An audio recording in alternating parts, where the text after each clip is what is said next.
c'est parti. Allez. Ce samedi 24 juin, l'équipe Rouvolution du lycée est bien partie dans la première manche de la Chartres Solar Cup, une course de vélo électrosolaire. Et puis, au troisième relais, patatras, la sortie de route. On a eu un dysfonctionnement mécanique sur le vélo, c'est-à-dire qu'en fait, en roulant, le moyeu, c'est-à-dire la partie centrale de la roue, a explosé en roulant.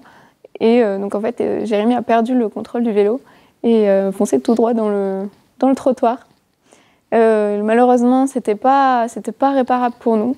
On n'a pas pu repartir et le soir, on n'a pas pu trouver une autre roue. Et donc on a été malheureusement obligés de déclarer forfait sur la course alors que nous étions troisième et on est en train de remonter au classement général.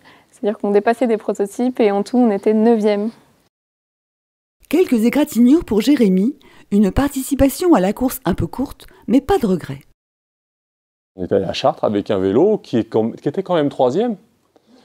Après, bon, il y a accident. Mercedes ou Audi, quand ils ont des accidents aux 24 heures du Mans, ils recommencent l'année d'après.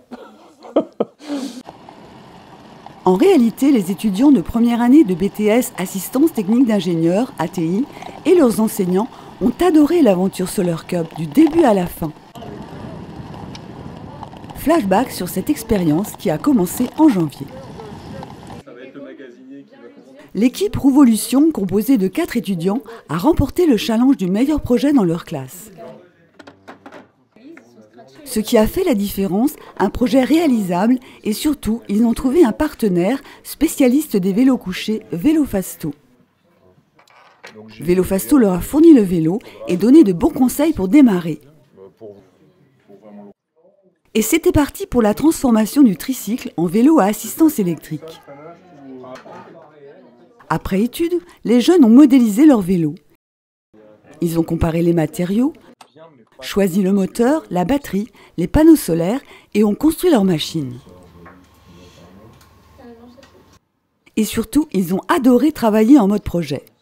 Quand les profs nous ont proposé le projet, j'étais super emballé à l'idée de faire ce projet, parce que pour moi, j'en ai jamais fait, donc pour moi, c'était vraiment super de s'investir dedans.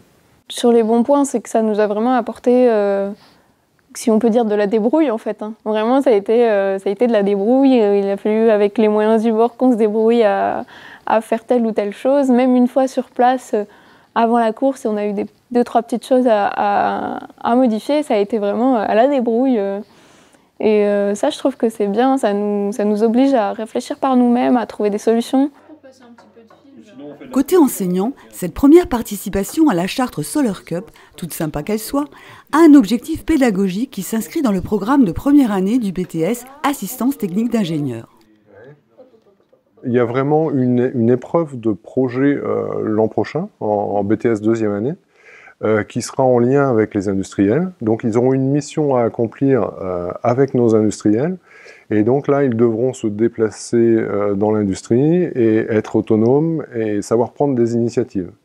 Donc en les initiant en première année à cette notion de projet, ça permet de les entraîner pour la deuxième année. Pour l'édition 2018 de la Chartres Solar Cup, les participants vont bénéficier des conseils de l'équipe Rouvolution et, on croise les doigts, gagner la course, qui sait.